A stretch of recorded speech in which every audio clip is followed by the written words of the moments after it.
Bem, abra comigo a sua Bíblia, carta de Paulo aos Tessalonicenses, capítulo 1, verso de número 1. Tessalonicenses, capítulo 1, verso de número 1.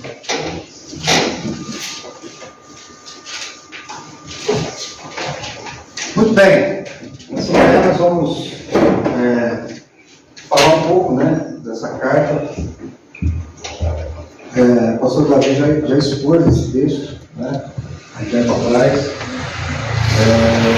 Mas hoje eu queria tratar esse texto com uma abordagem destinada às marcas de uma verdadeira igreja. O que nós, como verdadeiros cristãos, precisamos manifestar a respeito de Deus? O que é uma verdadeira igreja? Gente, mais do que nunca, estava vendo uma reportagem outro dia. Existem no Brasil uma média de 459 igrejas para cada 100 mil pessoas. 459 igrejas para cada 100 mil pessoas. É pouco ou é muito? É muito. Se você dividir, isso aí vai dar uma média aí de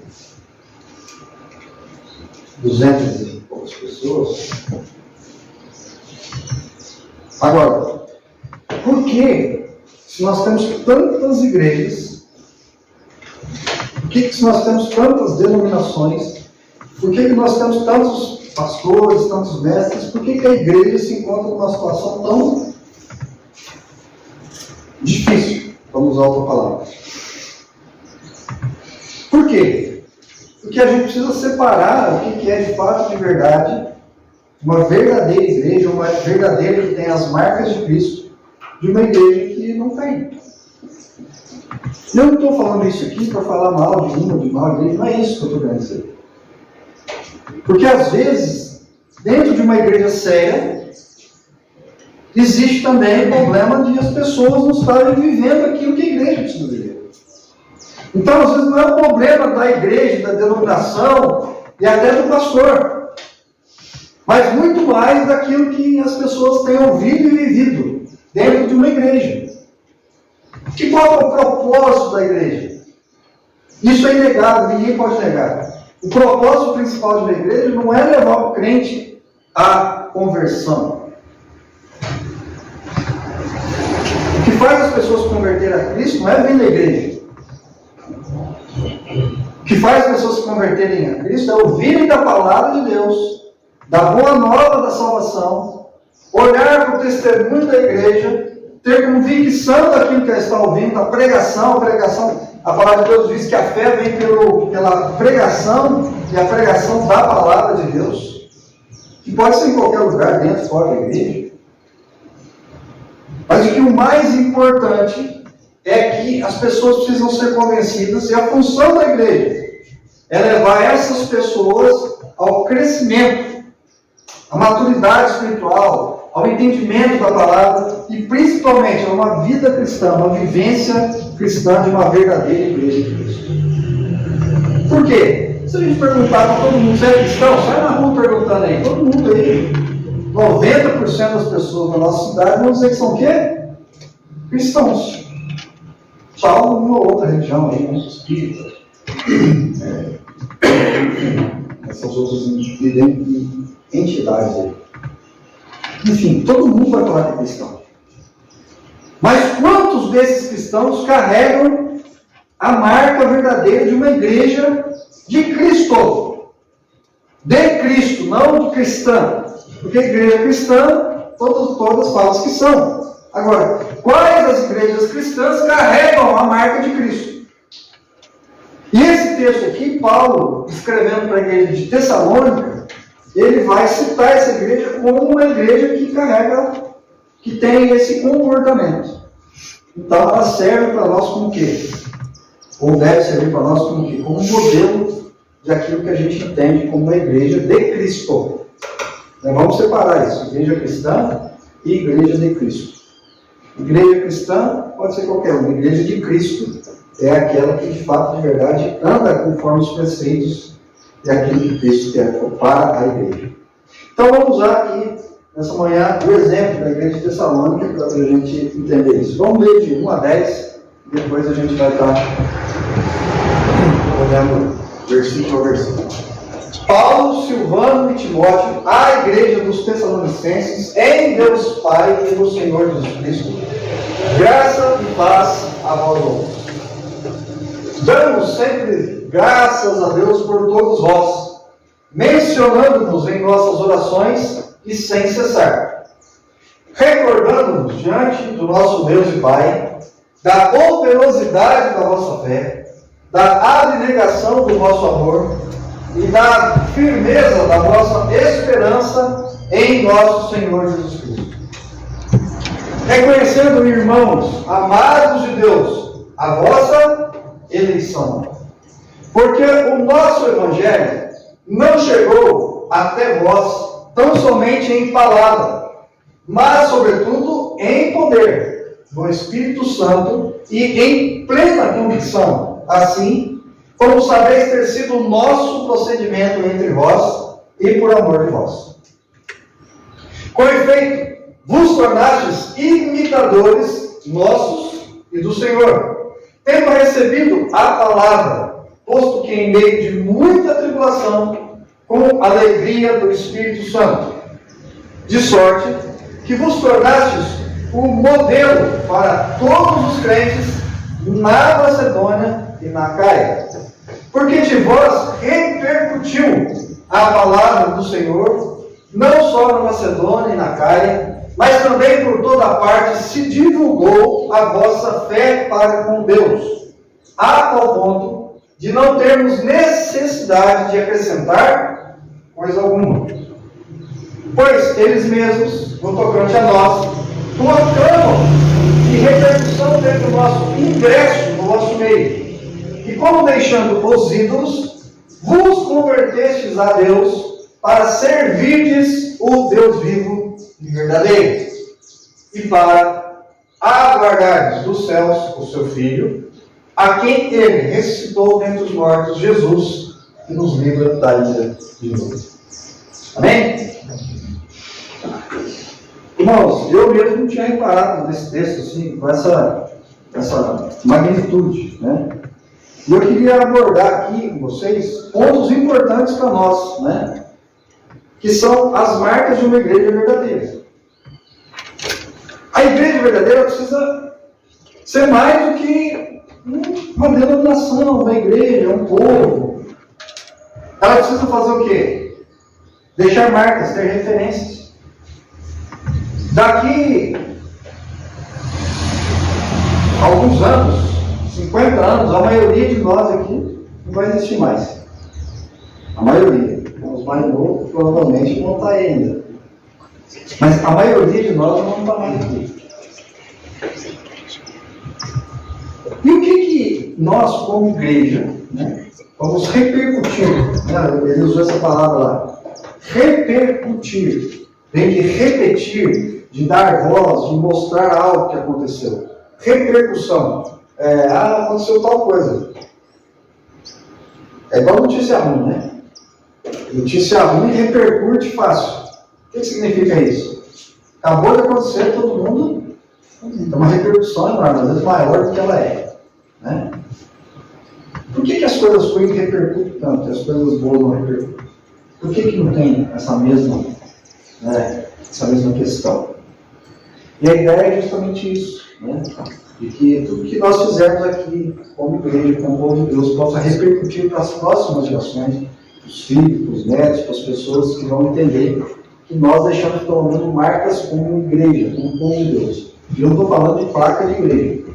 Placa de igreja, tem igreja aí que tem mais de 300 anos. Não mudou nada, continua do mesmo jeito, não deixa marca nenhuma, pelo contrário. A igreja melhorar e piorando. Então não são dessas marcas que nós estamos falando. São de marcas que são deixadas como o povo de Deus, não como igreja. Né? E a igreja de Tessalônica, Paulo vai escrever que ela tem deixado essas marcas. Bom, muito bem. Paulo Silvano e Timóteo, a igreja dos Tessalonicenses, em Deus, Pai, nosso Senhor Jesus Cristo, graça e paz a vós outros. Ele está fazendo uma saudação aqui, tá? Paulo, Silvano e Timóteo. Silvano é o nome, é a forma grega do nome de Silas, tá? Então, para quem não sabe, Silvano, que ele está falando aqui, é Silas, que foi um dos seus amigos, né, que estavam sempre com ele pregando o Evangelho. E Paulo aqui, embora essa seja uma carta paulina, escrita por Paulo, ele inclui aqui, né, os seus companheiros, né, Silas e Timóteo, que estavam com ele nas suas viagens missionárias, sempre pregando o Evangelho, escrevendo a carta à igreja de Tessalônica, à igreja dos Tessalonicenses. Olha só, olha como que ele cita a igreja aqui, a igreja dos Tessalonicenses. Eu podia colocar aqui a igreja de Tessalônica, né? A igreja da cidade de Tessalônica, aos Tessalonicenses, ou seja, pessoas que foram separadas por Deus, pessoas que ouviram o Evangelho, que se tornaram o quê? Uma igreja, um povo, como? Em Deus Pai e no nosso Senhor Jesus Cristo. Pessoas que realmente receberam o Senhor Jesus como o seu único e suficiente Salvador. E ele cita, né, esse povo, graça e paz a vós outros. Irmãos, graça e paz. O que é graça? Todo mundo sabe que graça é o quê? Favor merecido.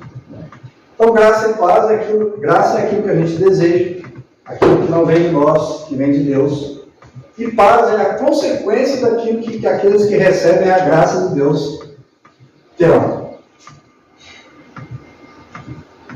É possível viver em paz sem ter a graça de Deus? Muito difícil. Porque a gente precisa da graça de Deus, meio que em meio às lutas, às dificuldades, às tribulações, para ter paz. Né? A palavra de Deus diz: e a paz que excede todo o entendimento guardará o vosso coração. E a saudação dele aqui é para a igreja, no sentido de falar da graça de Deus, daquilo que eles já receberam, e da paz que agora eles vão poder desfrutar em Cristo Jesus. Parece que está tudo ótimo, né? Mas o cenário aqui, irmãos, não é de paz. Tá? Só para vocês entenderem. O cenário da igreja de Tessalônica é um cenário muito complicado. É um cenário de muita perseguição, de muita tribulação. É um cenário muito diferente daquilo que nós como igreja aqui hoje podemos imaginar. É um cenário muito diferente, muito complicado. É porque hoje se converter ao Evangelho no Brasil é fácil. Nós somos um país cristão, de origem, né, cristã, vamos dizer assim. Então, é fácil. Mas naquela época, a situação era muito diferente. O que era Tessalônica? A cidade de Tessalônica. Era o centro da cidade da Macedônia. Macedônia, vamos pensar que a Macedônia é o quê? Um estado, como Minas Gerais, por exemplo. Em Tessalônica, a cidade de Tessalônica era o quê? A sua capital, onde tudo acontecia ali. E eles estavam muito próximos ao Monte Olímpico. Mais ou menos 70, 80 quilômetros do Monte Olímpico, onde existia adoração a Zeus. Quem que era Zeus? Zeus era o top dos ídolos, né? Existiam as peregrinações, mais ou menos como se, vamos imaginar que a igreja lá de Aparecida fosse aqui em Pouso Alegre, né? Então, existe ali, era um centro idólatra, uma região idólatra, onde as pessoas iam até, né, Zeus, que existia lá a imagem lá no Monte Olímpico, para adorar os seus ídolos. Muito bem, verso 2. Paulo escreve: damos sempre graças a Deus por todos vós, mencionando-vos em nossas orações e sem cessar. Paulo escreve a carta de Tessalônica dizendo: olha, é com muita alegria, nós damos sempre graças a Deus, nós louvamos a Deus, nós adoramos a Deus, nós glorificamos a Deus por todos vós. Por que Paulo está falando isso? Né? Que ele está, graças a Deus, por eles, pela igreja lá de Tessalônica. Entendendo o quê? Que foi Deus que fez a obra. Eu dou graças a Deus por quê? Porque o Senhor, no meio de uma cidade idólatra, de um povo que adora ídolos somente, escolheu, separou o povo, para que esse povo pudesse ouvir do Evangelho, da mensagem do Evangelho. E agora, nós, a todo momento, em nossas orações, agradecemos ao Senhor, porque o Evangelho chegou nesse povo, e nós damos sempre graças a Deus por todos vós. Nós louvamos a Deus por aquilo que Deus fez no meio de vocês, mencionando-vos em nossas orações e sem cessar. Paulo diz que é grato a Deus por tudo aquilo que Deus tem feito e que ele continua orando pela igreja de Tessalônica. Para que será? Puxa vida, agora não sei quantas pessoas eram, podia ser 5, 10, 50, 100 mil. Mas ele continuava orando, entendendo que Deus tinha um propósito ali, que era alcançar a vida das pessoas, para que as pessoas pudessem conhecer a verdade de Deus. Mas mais do que isso, é o que ele vai dizer agora no verso 3. Porque ele tem informações. Gente, lembrando que Paulo, sabe quanto tempo Paulo ficou lá, em Tessalônica? E esse povo aqui recebeu o Evangelho e aceitou a palavra de Deus e se converteu? Sabe quanto tempo Paulo ficou lá? Hã? Quanto? Ficou 2 anos, não foi? Não. Muito menos, não muito menos. Tem que 3 semanas. 3 semanas. 20 dias. Gente, olha só que coisa impressionante. Né? 3 semanas. E olha qual foi a consequência disso que Deus estava fazendo lá. E ele vai louvar a Deus por isso. Ele fala que ele ora e dá graça sem cessar, recordando-nos diante de nosso Deus e Pai de aquilo que eu posso chamar de 3 marcas importantes de uma verdadeira igreja de Cristo. 3 marcas. Primeira delas, da operosidade da vossa fé. Primeira marca, operosidade da vossa fé.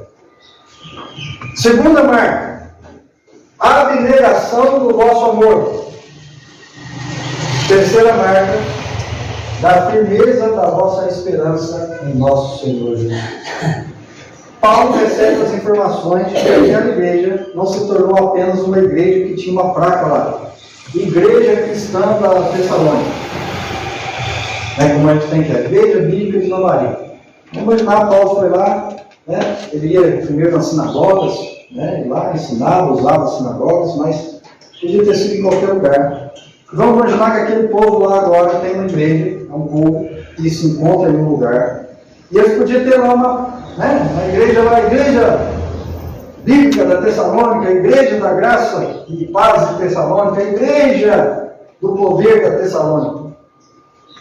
Mas o que Paulo está falando? Ele fala que ele está orando lá, graças e paz a vós outros, que nós oramos sem cessar, recordando-nos do que? Diante do nosso Deus e Pai. O que ele está querendo dizer com isso? Recordando diante do nosso Deus e Pai. A gente precisa lembrar Deus de alguma coisa? Não.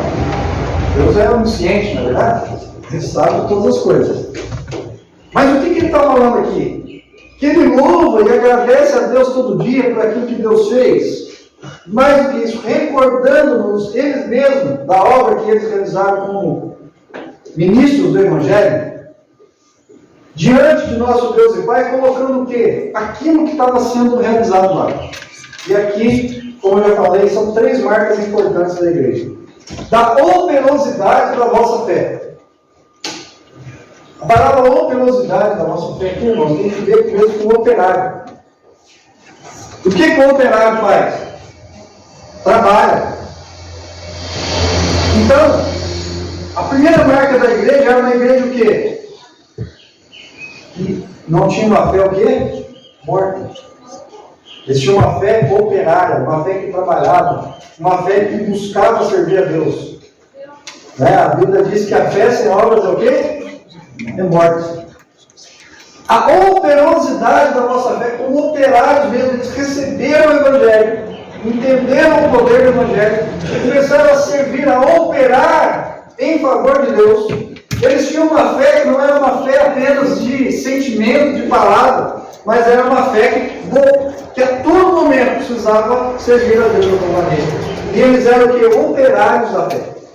Então, a primeira marca de uma igreja verdadeira é uma igreja o quê? Trabalha. Quando eu falo trabalho, irmãos, não é trabalhar no sentido, né, de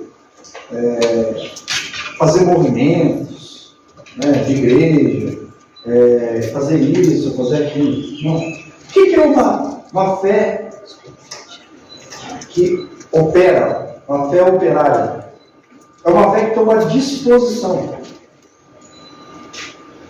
Porque o operário é o seguinte, ele sabe que ele tem que acordar de manhã. Se ele perder o horário, o que acontece? Ele perde o emprego. Ele falta um dia, no outro dia chega atrasado, no terceiro o patrão faz o quê? Manda embora. Então, uma fé no operário é uma fé que tem responsabilidade, que tem disposição, é uma fé que está pronta. É isso que ele está querendo dizer. E é o caso, é uma marca de uma igreja verdadeira. Porque o que a gente mais tem é a igreja, que diz que é a igreja, mas a igreja só da igreja para dentro. E não é a igreja da porta para fora. Qual que é a operosidade da fé? Né? Por isso que eu falei no começo, quando a gente vem na igreja, a gente vem para cultuar a Deus, para adorar a Deus. Mas aqui é mais um lugar onde nós fazemos isso. E a operosidade da nossa fé tem que ir além da igreja. Segunda, da abnegação do vosso amor. O que é abnegar? Eles estavam o quê? Colocando Deus no centro. Eles estavam amando mais a Deus, as coisas de Deus, aquilo que era de Deus, mais do que os seus próprios sentimentos, os seus próprios valores, os seus próprios amores. A abnegação do vosso amor é um desprendimento. Eles estavam agora desprendidos. Aquilo que era mais importante para eles antes de Cristo, agora não é tão importante mais. Aquilo que tinha um valor enorme, aquilo que eles amavam tanto, agora vale menos. A abnegação do amor em favor do próximo. A marca de uma igreja verdadeira não é aquela igreja que olha para si, somente. Olha, eu agora me converti, estou salvo, estou na igreja, ó. Resolvi minha vida. Gente, o Evangelho não tem esse propósito. O Evangelho é um Evangelho que olha para o próximo. Amar a Deus sobre todas as coisas e ao próximo como a ti mesmo. Quer dizer, primeiro vem Deus, depois vem o próximo, depois que vem você. E aqui a abnegação do amor é essa. Abnegar aquilo que é mais importante em favor de Deus e do próximo. Essa é uma marca de uma igreja verdadeira. Né? E terceira, e da firmeza da vossa esperança em nosso Senhor Jesus Cristo. O que é firmeza? Algo firme é aquilo que está construído sobre algo concreto, verdadeiro. E o que ele está falando aqui? Que aquele povo eles tinham uma firmeza da vossa esperança em nosso Senhor Jesus Cristo. Irmãos, a verdadeira igreja de Cristo, por isso que essas marcas aqui são muito importantes. Uma igreja verdadeira não é uma igreja que fica esperando de Deus e das suas promessas para esse mundo. E é o que a gente mais vê nas igrejas. Os líderes, os pastores, as pregações são egocentristas. Ou seja, tudo tem que que está voltado para o homem, para a vontade do homem, para aquilo que o homem quer e tem que ser realizado agora, de preferência hoje. Mas a verdadeira igreja de Cristo, ela traz promessas para quando? Futuro, para o reino. Ela insiste em dizer que a nossa pátria não é o quê? Aqui. Que nesse mundo aqui nós somos o quê? Peregrinos, forasteiros, estrangeiros. Que a nossa pátria é o quê? Celestial. E como que uma verdadeira igreja vive pensando aqui? Não tem como. É um contrassenso contra a palavra de Deus. A palavra de Deus diz que nesse mundo nós viveremos o quê? Passaremos por quê? Aflições, tribulações. Vocês vão ver aqui para frente. Ele vai estar falando isso para a igreja. Ah, mas então aqui é só sofrimento. Não, não é só sofrimento. Mas as promessas de uma vida abundante em Cristo, na sua plenitude. Não estou dizendo que a gente não pode ter vida abundante aqui. Pode. Mas na sua plenitude é só lá. Aqui não vai ter isso. Aqui uma hora você vai ficar doente. Alguém vai morrer, você vai morrer. Problemas diversos vão acontecer. Não vai ter plenitude. A plenitude é onde? É lá. Por isso que ele fala da firmeza da vossa esperança em quem? Em nosso Senhor Jesus Cristo, quando Ele voltar. Eu não posso ter esperança na igreja, eu não posso ter esperança no marido, na esposa, eu não posso ter esperança no pastor da igreja, eu não posso ter esperança. A minha esperança tem que estar em quem? Em Cristo. E aonde está Cristo agora? No céu. E quando que Ele vai estar, de fato, de verdade, manifestando o seu poder? Hoje Ele manifesta o quê? A sua graça para nós. Mas o poder é só quando Ele voltar. A Bíblia fala que o príncipe desse mundo é quem? É Jesus? É quem? É Satanás. Por isso que o mal ele opera. E cada nós resistimos ao quê? Ao mal. Mas Ele chama a atenção da igreja nesse sentido. Que aquela igreja ela tinha uma firmeza no quê? Na esperança. Esperança é algo que acontece quando? Ontem, hoje ou amanhã? Amanhã. Da firmeza da esperança. Ele louva a Deus porque aquela igreja é uma igreja que esperava em Cristo. Senhor, volta logo. Senhor, nós aguardamos a sua volta, nós aguardamos o Senhor voltar. Será que a igreja atual hoje ela tem esse sentimento? A verdadeira igreja de Cristo tem. A verdadeira igreja de Cristo, como diz na Bíblia, não é Maranata. Ora vem. Isso. A igreja tinha que cantar isso, adorar o Senhor. Vem hoje, dá para vir daqui a pouco, daqui meia hora, daqui hoje à tarde, noite, amanhã cedo. Vem logo. Mas o que a gente vê é o contrário. As pessoas querem desfrutar desse mundo. Querem as bênçãos de Deus. Querem as promessas de Deus, querem tudo de Deus para satisfazerem as suas necessidades. Por isso que não é um evangelho teocêntrico, é um evangelho egocêntrico.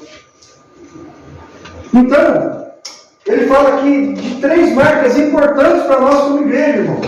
E eu não estou falando como instituição, mas estou falando como indivíduo. Que nós, como verdadeiros cristãos, precisamos ter o quê? Uma fé operosa. Uma fé que vai além só daquilo que a gente crê. Uma fé que trabalha, que mostra para o outro que a gente, de fato, de verdade, crê naquilo. Você é crente? Sou. Porque vou na igreja lá, pastor Davi, lá domingo, sou crente. Opa! Você está trabalhando em favor de quem? Aí. Então, eu sou crente porque eu creio no Senhor Jesus Cristo. Porque Ele morreu para pagar pelos meus pecados, porque Ele entregou a sua vida por mim, porque Ele é o meu Salvador, porque Ele é o meu Deus. Opa! Eu queria saber mais sobre isso. Isso não é uma fé operosa. É uma fé que está operando, está vendo a diferença? Você falar que você é crente e vai na igreja. Você falar que é crente que crê no Senhor Jesus. São coisas totalmente diferentes. Na maioria das vezes a gente não quer operar, a gente quer ficar tranquilinho, ali, não vai que ele me pergunta alguma coisa, eu não vou saber responder. Quem já passou por isso? Eu já. Não vai que eu vou falar alguma coisa, vai me perguntar, eu não vou saber responder muito com tudo. Gente, que fé que é essa? Operosidade da fé. Marca. Abnegação do amor. Aquilo que você amava agora, você não ama mais. Aquilo que era o mais importante para você, agora não é mais. Aquilo que tinha mais valor na sua vida, agora não tem mais. Abnegação do amor. Você pensa em Deus, na vontade de Deus, no próximo, naquilo que importa. Terceiro, da firmeza da vossa esperança em nosso Jesus Cristo. Não, rapaz, nossa, mas as coisas estão ruins. Não está ruim mesmo. Ele vai parar. Nossa, mas então como é que faz? Não, está tranquilo, a Bíblia fala que é isso mesmo, só que é um detalhe. Aqui nós somos só passageiros, a nossa esperança está lá. Pronto, resolveu o problema. Não resolveu ou não resolveu? Resolveu. Firmeza do que? Convicção da esperança, gente. Eu já vi crentes falar, nossa, né? Você fala assim, nossa, tomara que Jesus venha logo. Nossa, não, você está louco, mas aí, minha família, meus filhos, isso, aquilo. Meu trabalho. Gente. Vai levar um trabalho? Não, né? Que firmeza de esperança que é essa, que convicção que tem. Mas aí eu estou com um problema grande. Porque a igreja cristã de forma errada, ela ensina errado as pessoas.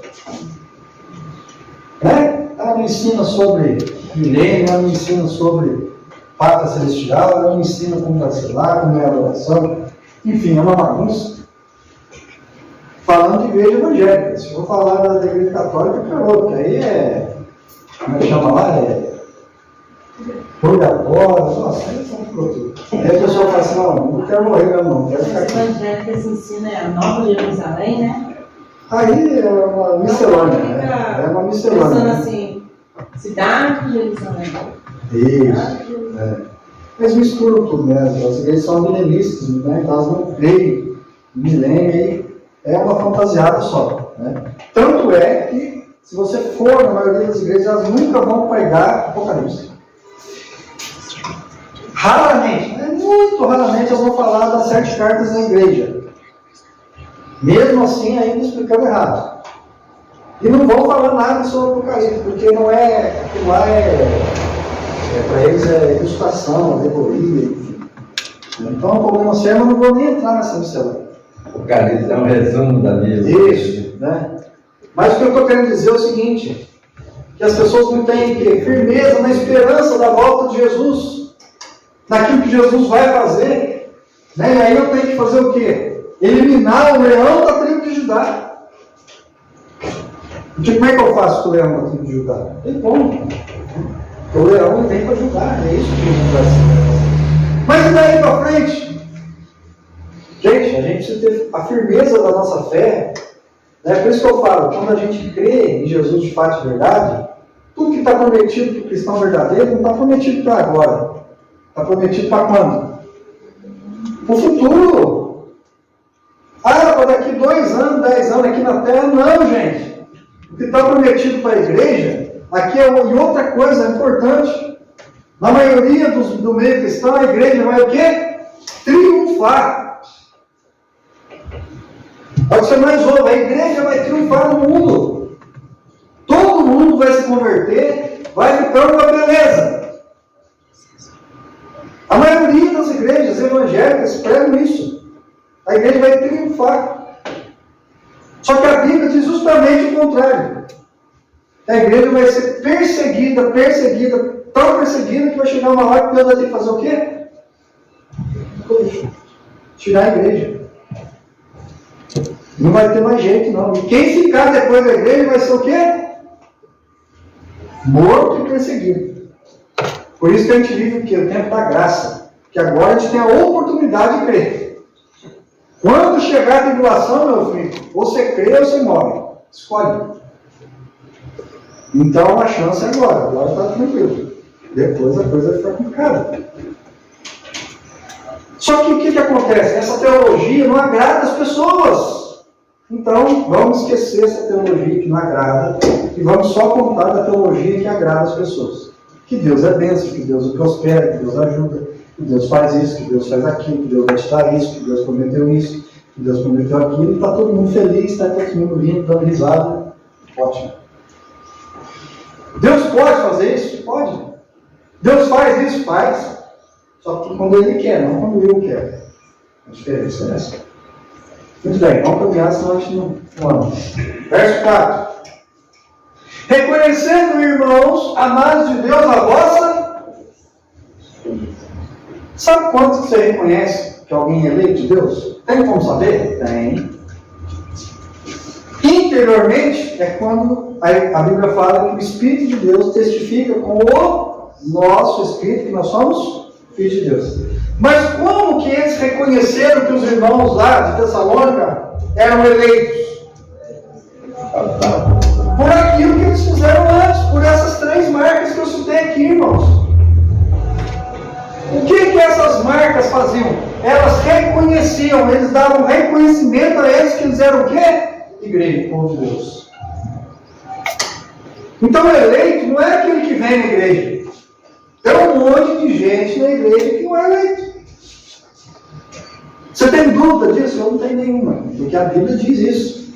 Que Deus vai separar do seu povo que é o joio do trigo. Se o joio e o trigo estão no mesmo lugar, está onde? Está junto. Se está junto, está na onde?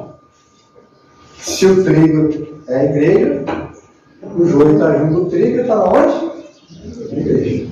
Não vão ser diferentes, certo? Então, a ideia é justamente essa.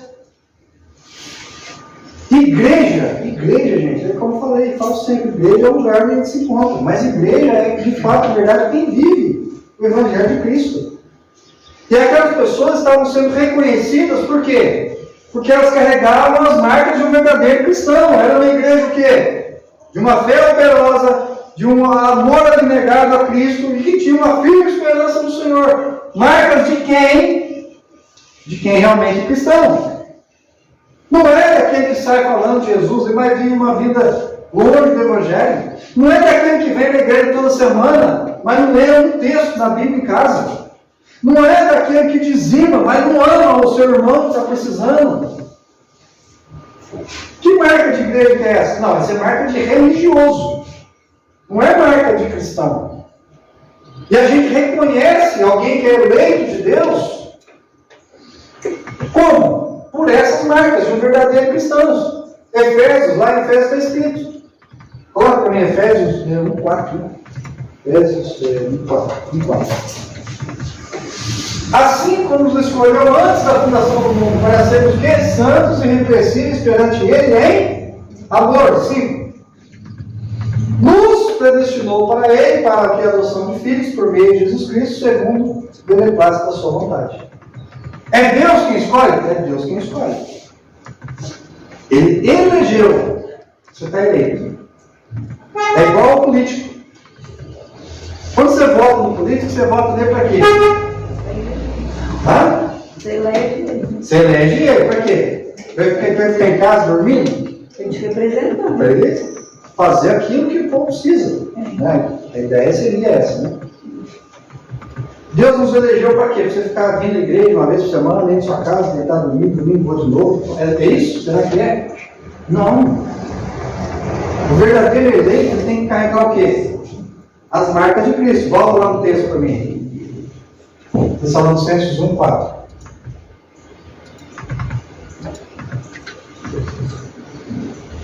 Reconhecendo, irmãos amados de Deus, a vossa eleição. Aquelas marcas reconheciam aqueles homens como eleitos de Deus de verdade. 5. Por quê? Olha que coisa importante. O nosso evangelho. Que evangelho? O evangelho que Paulo estava pregando. O verdadeiro evangelho. O evangelho de quê? Do arrependimento. O evangelho que da conversão, do reino, da salvação. O nosso evangelho não chegou a tal voz somente em palavra. Por que, irmãos? O que mais tem hoje é isso. Ah, eu vou na igreja. Vou. Ah, você conhece o evangelho? Conheço. Só que se você perguntar para ele qualquer coisa do Evangelho, ele não sabe. Aí é um problema muito sério, irmãos. O cara vai na igreja uma vez, chega lá, ouve o Evangelho, gostou. Aí o pastor da igreja vai lá, faz um apelo. Eu não sou contra apelo. Eu sou a favor de um apelo seguido de um discipulado. Porque o apelo, às vezes, é a situação, né? Às vezes, eu não vou estar mais perto daquela pessoa. Eu não sei se ela vai ter a oportunidade de voltar na igreja. Eu não sei se aquele é o momento que Deus preparou para que aquela pessoa pudesse perder o seu coração. Então, eu não sou a favor contra apelo. Eu sou contra o apelo que só fica no apelo. E aí o que acontece? É quando o Evangelho chega só em palavra, o cara vai lá, faz o apelo, vem na igreja, no outro dia o pastor já liga e fala, agora você precisa ficar firme na igreja. Ele fala assim, ó, você precisa ficar firme na igreja. Está errado. Você precisa ficar firme em quem? No Senhor Jesus. E como que ele vai ficar firme no Senhor Jesus? Vindo na igreja? A igreja fica por homens. Inclusive por líderes pecadores, pastores que também são pecadores. Então o exemplo tem que ser quem? Jesus. Só que como que a pessoa vai a Jesus se ela não conhece Ele? Então faz o apelo, vem lá, firma aqui com Jesus. Aí na semana seguinte vai vir a pessoa, agora você precisa batizar. Pronto. Aí já na terceira semana ele está na rua, não sou crente. Eu sou igreja, pastor fulano. Já me batizei. Estou salvo. Isso é o Evangelho aqui, ó. O Evangelho chegou tão somente em... Porque se você for perguntar para aquela pessoa ali a respeito da salvação dela, por que ela se converteu? Por que ela acha que ela salva? E por que Jesus morreu por ela? O que vai acontecer a partir de agora? Não sabe falar nada.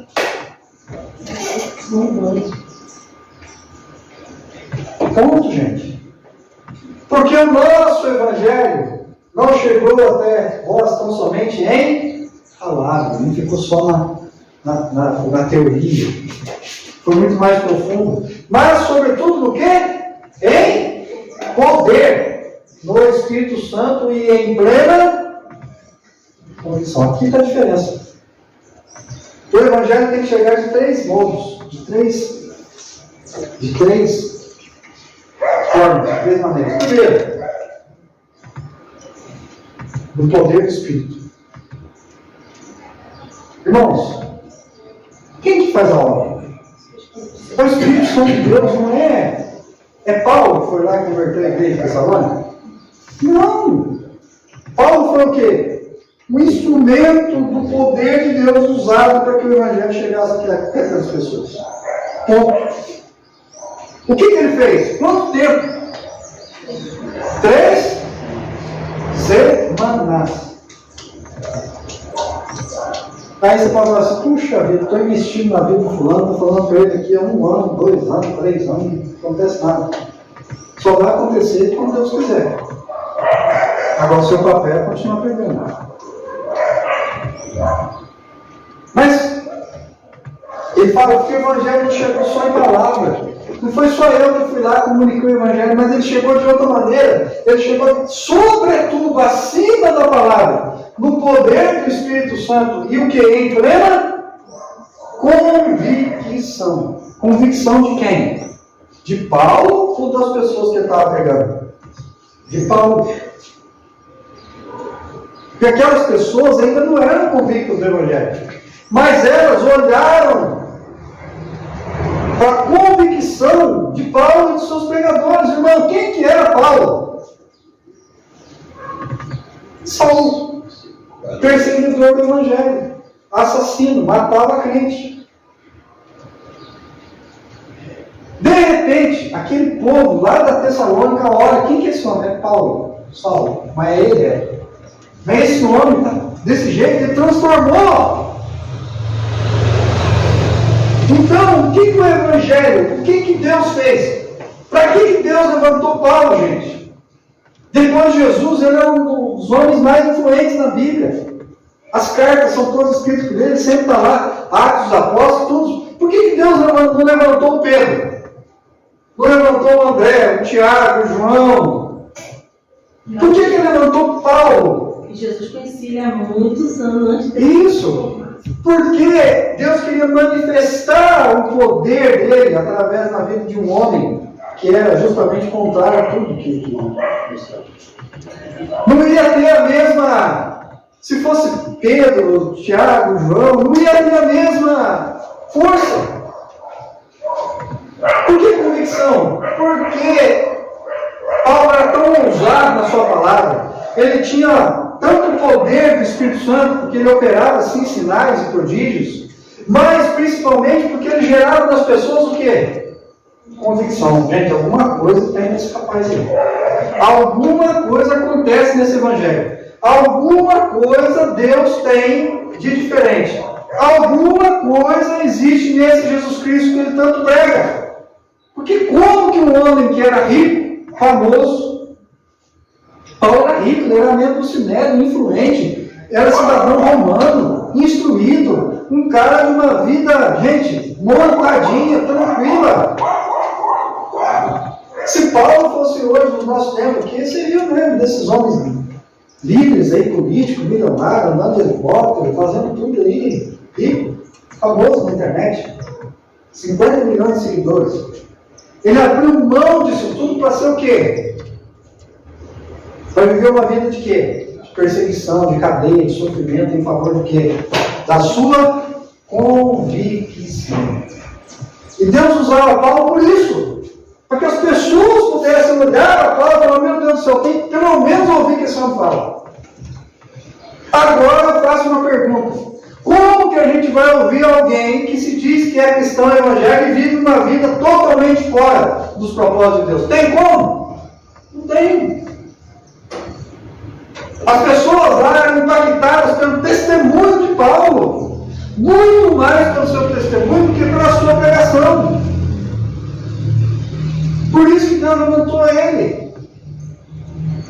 Agora, é a mesma coisa com a igreja, ou deve ser com a gente. Como que as pessoas vão ouvir a Cristo se, quando elas olham para nós, elas não enxergam cristão, enxergam religioso? Vai ouvir?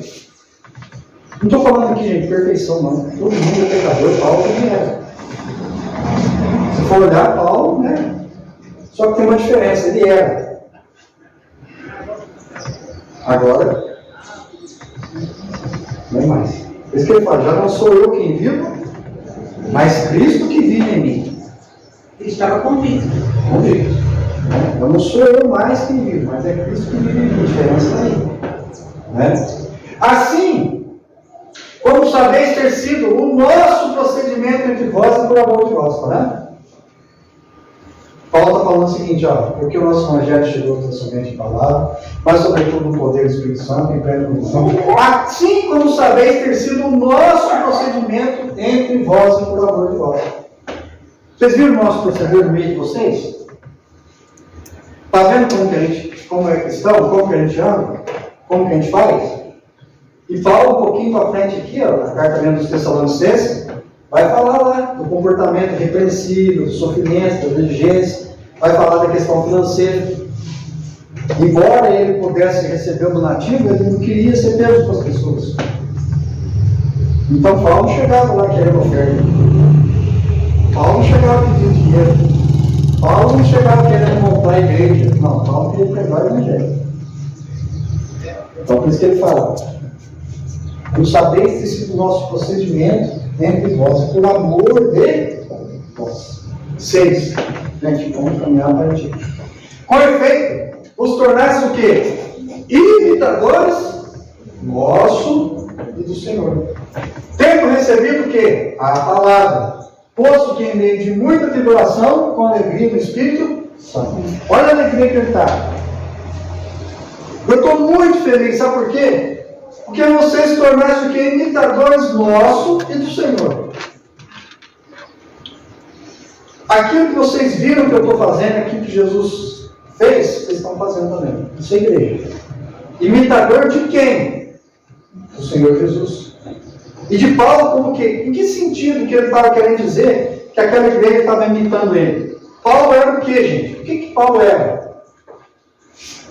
Discípulo, pregador do Evangelho. A finalidade de Paulo era o quê? Fundar a igreja, fazer milagre. Era o quê? Pregar o Evangelho. Então, nesse sentido, ele está falando o quê? Os tornastes imitadores nossos. Por que nossos? Nossos quem? Paulo, Silas e Timóteo. Imitadores nossos. Paulo, Silas e Timóteo. Silvano, que ele falou lá. O que os três faziam? Pregar o Evangelho. O que Jesus fez? Pregou o Evangelho para a salvação de todo aquele que crê. Tendo recebido o quê? A palavra. Receberam o quê? A palavra. Posto que em meio o quê? De muitas. Isso, está vendo?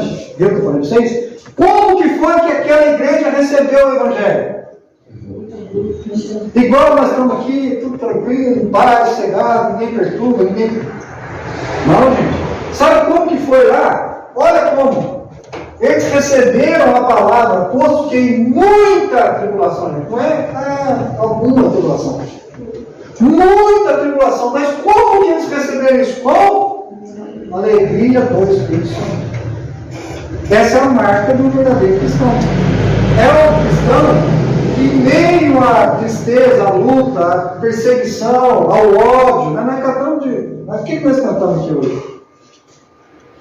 Eu acredito que o prazer deles era tão grande que chegava para Silas e disse: vamos, irmão, fazer lá, então vamos eles com uma alta vontade, alegria. Não, vamos sim, tinha esse negócio, não posso, por favor. O que Paulo está escrevendo essa carta para eles?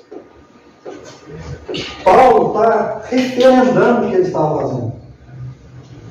Eu estou orando a Deus, estou dando graças a Deus, estou louvando a Deus por tudo que vocês estão fazendo. Eu estou muito feliz, vocês são imitadores nossos, vocês estão imitando o Senhor Jesus, vocês receberam o Evangelho não só em palavras, vocês vivem o Evangelho, vocês têm uma fé operosa, vocês abnegam do amor, vocês têm esperança em Cristo, vocês vivem o Evangelho. E outra, não é em paz, no meio da tribulação, vocês fazem isso com alegria. Eles estavam pregando o Evangelho. Gente, é a mesma coisa você sair daqui hoje, pegar o seu carro e ir lá na igreja de Aparecido do Norte.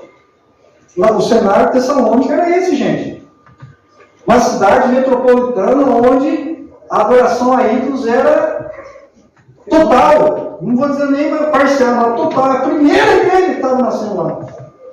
E você começou a sair na rua lá e pregar o Evangelho. As pessoas vão ficar fazer o que a você? Olha que bonitinho. Olha como é que prega, que rapaz, não entendi. Como é que é? Sai daí, rapaz, some daqui, não quero te ouvir. É isso. E lá podia ser muito mais pesado ainda. E ele está falando que eles fizeram isso no meio de muita tribulação, com a alegria do Espírito Santo. Felizes, alegres por estar proclamando o Evangelho. 7.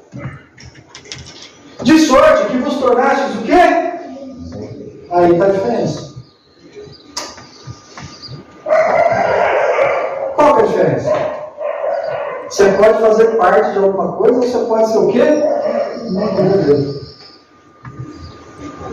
De sorte que vos tornasse um modelo para todos os crentes da Macedônia e na Acáia. Paulo está dizendo o seguinte, se tem alguém, se tem alguma igreja que eu fundei, algum ministério que eu implantei, vocês são modelo. Por quê? Vocês carregam as marcas de uma verdadeira igreja. Vocês não abrem mão do Evangelho. Vocês, mesmo na luta e tribulação, vocês estão firmes. Vocês têm as marcas de uma verdadeira igreja. De sorte que vos tornaste o modelo. O que ele está querendo dizer? O dia que Paulo fosse pregar numa outra cidade, ele ia falar de quem? Da igreja de Tessalônica. Lá na Tessalônica tem um povo que vive assim. Não só, olha o 8. Porque de vós repercutiu. Qual é a palavra repercutiu? De vós repercutiu a palavra do Senhor. não só na Macedônia e na Caia. Gente, não ficou ali só. Lembrando que Macedônia não é uma cidade, não é muito mais além. Mas também por toda a parte se divulgou a vossa fé para com Deus, a tal ponto de não ter necessidade de acrescentar perdão. Você já imaginou? Eu vou ser muito sincero com os irmãos. Nós, por exemplo, como igreja bíblica, a gente procura ao máximo ser bíblico. A gente procura ao máximo pregar aquilo que a gente entende que é a verdade, a palavra de Deus. Mas sempre eu me questiono: será que não está faltando alguma coisa? Será que alguma coisa que podia ser diferente? Será que a gente não está errando alguma coisa? Será que, de alguma maneira, às vezes, podia ser melhor? Esse é um questionamento que a gente tem que fazer todo tempo. Não só como igreja, mas como indivíduo, como pessoa. E o que Paulo está escrevendo aqui para a igreja de Tessalônica? Porque se você repetiu a palavra torcedora, não só na Macedônia, na Caia, mas também por toda parte, no o quê? A vossa fé para com Deus, a tal ponto de não ter necessidade de acrescentar coisa alguma. Já pensou Paulo chegar aqui hoje, entrar por essa porta e falar: gente, essa aqui é a igreja que eu queria, essa aqui é a igreja verdadeira, essa aqui é a igreja que prega o verdadeiro evangelho. Nossa, seria, Já pensou? Você fala: puxa Deus, olha, esse é o ministério que Deus quer para a igreja. Paulo está dizendo mais ou menos isso para eles. A tal ponto de não ter necessidade de acrescentar nada. Olha, o que vocês estão fazendo aí está tudo certo. Olha, já estamos caminhando para o fim, viu, gente? Por quê? Pois eles mesmos, no tocante a vós, proclamam que repercussão teve o nosso ingresso no vosso meio. E como deixando o quê? Os ídolos, vos convertestes a Deus para servirem ao Deus vivo. Paulo está dizendo o seguinte: não tem nada mais para acrescentar.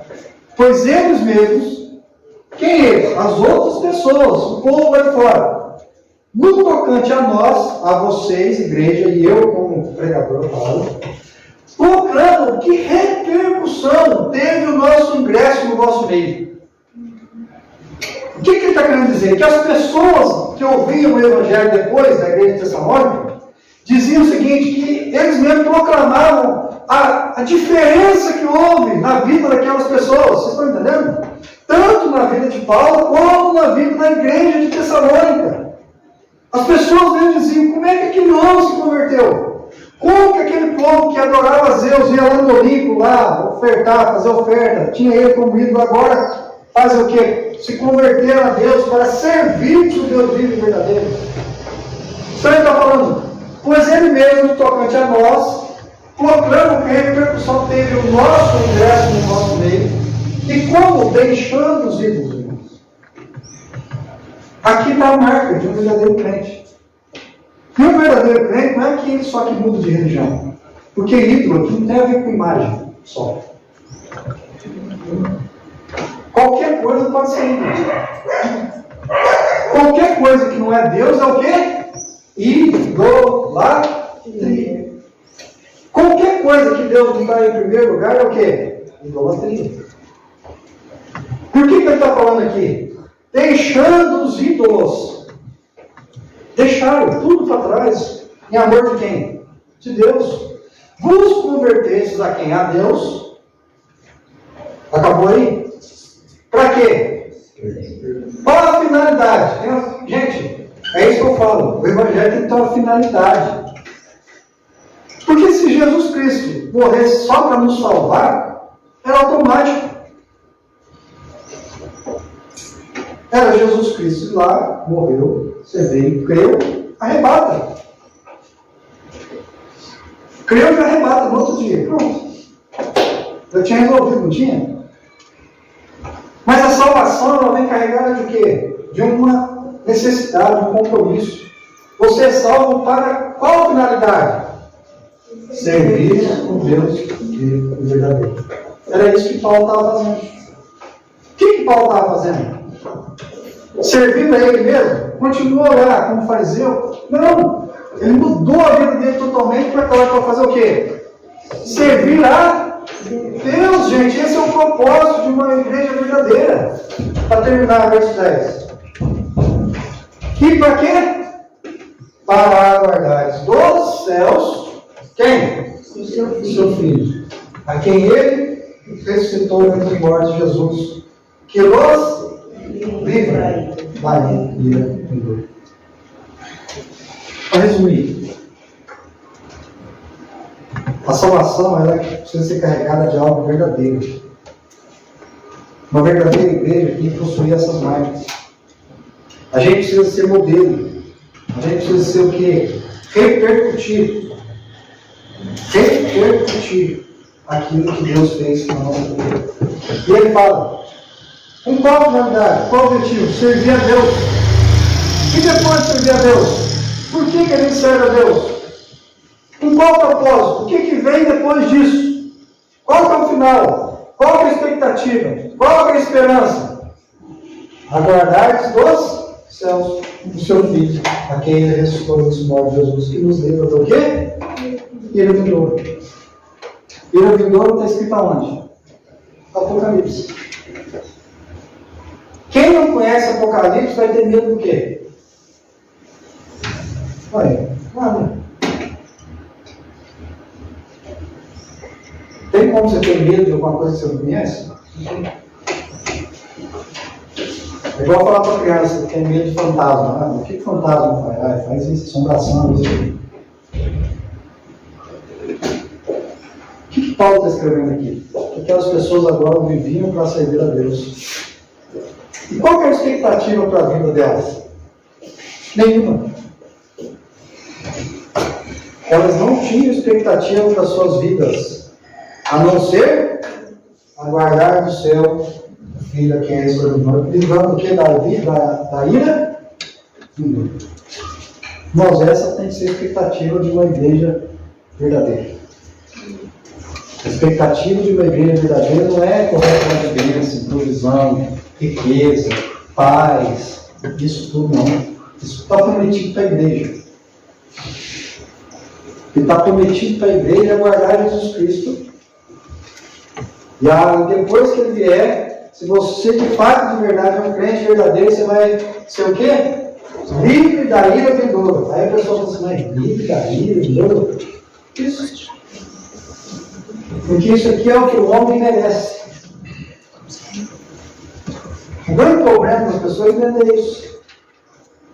O homem acha que ele é o quê? Bom. Eu sou bom. Para que Deus vai querer me condenar? Eu sou tão bom. Aos olhos dele mesmo.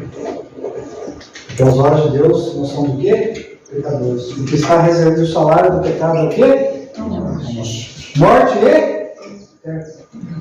E o que Jesus fez? Ele nos livrou. Porque ele pagou o preço. Porque ele nos redimiu. Porque ele nos salvou. Isso é o Evangelho. Será que as pessoas sabem disso? Será que muitas igrejas sabem disso? Será que muitas igrejas ensinam isso? Para terminar, né? As marcas de uma verdadeira igreja. Uma igreja que tem uma fé operosa, que abnega do seu amor, sobretudo que é uma firme esperança. Que um dia o Senhor Jesus vai voltar e que nós estaremos com Ele. Que a gente possa viver isso. Não é mais do que ser uma denominação, uma placa, uma igreja. A gente possa de verdade viver isso e repercutir. Né? Paulo está falando o quê? Ao ponto de eu não ter que acrescentar nada. Porque as pessoas olham para a vida de vocês e veem que vocês estão transformados. Gente, se as pessoas olharem para nós e não ver o mínimo de transformação, o mínimo, o ideal seria o quê? Total. Como aconteceu com Paulo. Ele era um homem, agora ele é outro. Mudou até o quê? O que Deus mudou o nome? À toa? Vocês acham que Deus foi lá, mudou agora? Por que Deus mudou o nome de Saulo para Paulo? Sim. E o mais interessante ainda, ele mudou o quê? O que ele mudou?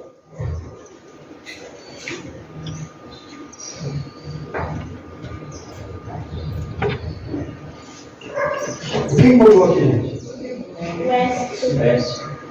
Mudou uma letra só.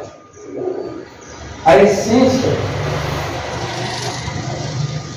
continuava a mesma. Só que essa mudança aqui de um S mudou tudo. Porque ele era Paulo agora, ele era outra pessoa que carregava ainda o nome, carregava o nome dele, os seus erros do passado, tudo. Ele não mudou Saulo para Barnabé. Ele mudou Saulo para Paulo, dizendo o seguinte: você carrega tudo aquilo que você ainda tinha, mas agora você não é mais Saulo, você é Paulo. É outro nome. Porque agora você é outra pessoa. As pessoas reconheciam Paulo ainda como Saulo, mas Deus quis deixar bem claro que ele agora era um novo homem, ele era nascido novo, ele era uma outra pessoa. Isso é a identidade que as pessoas precisam enxergar em nós. Ah, mas quem que é fulano? Ah, é fulano. Nossa, mas agora está diferente, né? Agora é Deus. Amém? Cara, ele estava tão convicto da salvação dele, que não teve medo da morte. Ele sofreu aquela morte, já foi encaixado, passou lá. Ele sabia, ele foi preparado para aquele processo. Gente, Paulo, tudo que a gente lê de Paulo é um inspirador, as cartas principalmente, né? Quanto a isso, ele se resumia, fala lá que ele entendia que tudo para ele era o quê? Ele usava uma palavra: refúgio. O que é refúgio? Não serve para nada. E ele termina dizendo que viver é Cristo. Morrer é lucro. Quantos crentes têm coragem de dizer isso? Viver é Cristo e morrer é lucro. Primeiro, que viver, quase ninguém vive Cristo. Segundo, tem medo da morte. Paulo não. Viver para mim é Cristo, morrer para mim, filho, é lucro. Por isso que ele era ousado. Paulo não tinha medo. Ah, você vai pregar o evangelho em qualquer lugar? Vou. E se o cara falar assim: não, você não tem coragem, ele fala: agora eu vou. Ah, mas você vai ser preso. Lá eles vão te matar, eles vão te jogar na cadeia, você vai apanhar, eles vão te matar. Ah, é isso mesmo? Tem certeza? Ah, então vou.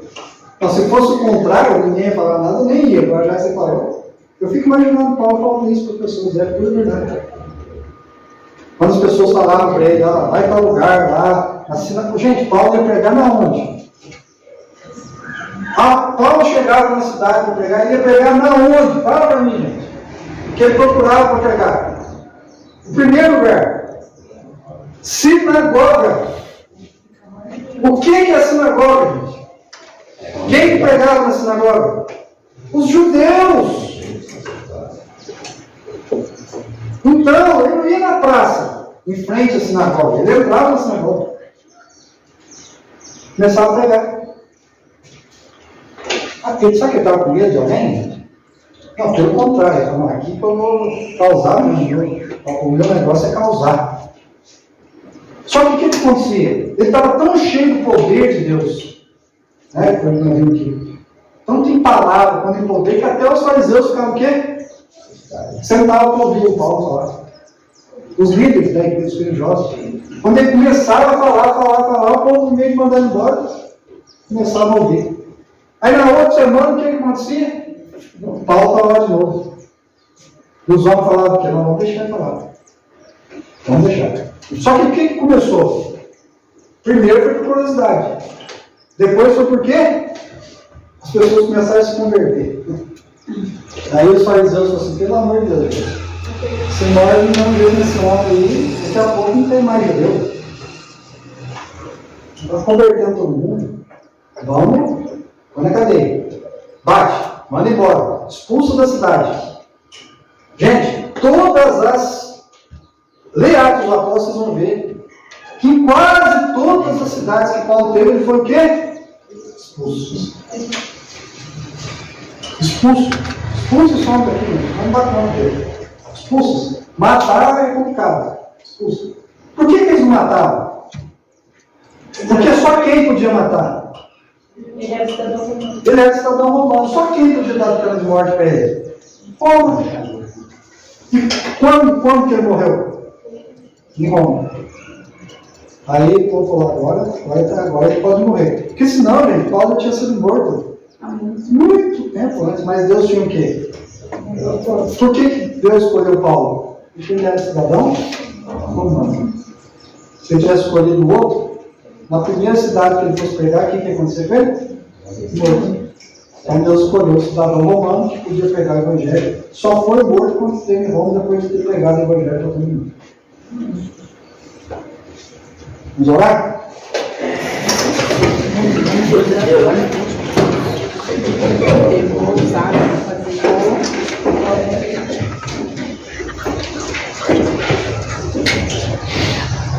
Vamos lá.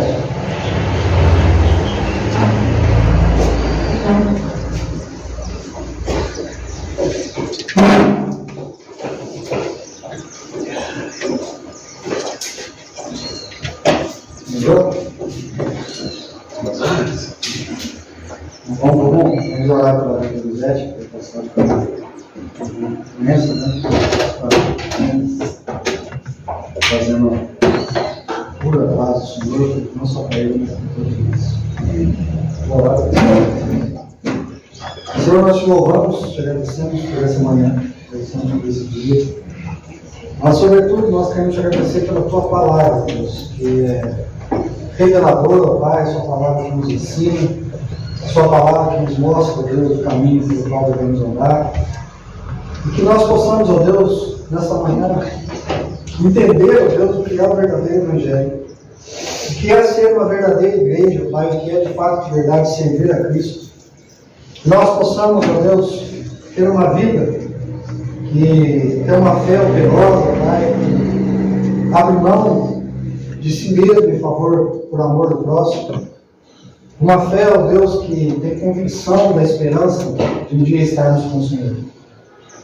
Que o Senhor nos dê coragem, ousadia para pregar o teu Evangelho, nós possamos, assim como Paulo, Deus, sermos proclamadores, mensageiros da verdade, a fim de que pessoas possam conhecer o Senhor, conhecer a tua justiça, conhecer a tua ira, mas sobretudo também conhecer o seu amor. Que o Senhor ajude essa igreja, e todas as igrejas, ó Deus, que têm professado uma fé verdadeira no Senhor. Que o Senhor possa estar protegendo os seus líderes, pastores, Deus. Em especial essa manhã quero clamar pela vida do Zé, que o Senhor possa estar abençoando a vida dele, trazendo cura, paz, graça. Graças a Deus, que o Senhor possa estar colocando a sua vida debaixo dos seus cuidados, da sua mão poderosa, que o Senhor possa cada dia trazer cada dia mais o teu refrigério, a sua paz, a sua graça, que o Senhor abençoe. Senhor, abençoe cada um de nós e que o Santo Espírito possa guardar dentro do nossa mente, do nosso coração, a tua palavra, a fim de que possamos viver como o Senhor espera de cada um de nós. Eu te agradeço por esse dia, no nome do teu Filho amado, Jesus Cristo. Amém.